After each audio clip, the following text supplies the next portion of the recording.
اور اپنی اولاد کو مفلسی کے خوف سے قتل نہ کرنا، کیونکہ ان کو اور تم کو ہم ہی رزق دیتے ہیں۔ کچھ شک نہیں کہ ان کا مار ڈالنا بڑا سخت گناہ ہے، اور زنا کے پاس بھی نہ جانا کہ وہ بے حیائی ہے اور بری راہ ہے۔ اور جس جاندار کا مارنا اللہ نے حرام کیا ہے اسے قتل نہ کرنا مگر جائز طور پر، یعنی بفتوائے شریعت۔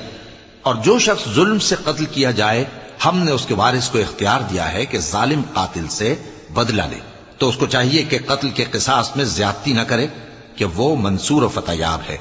اور یتیم کے مال کے پاس بھی نہ پھٹکنا مگر ایسے طریق سے کہ بہت بہتر ہو، یہاں تک کہ وہ جوانی کو پہنچ جائے۔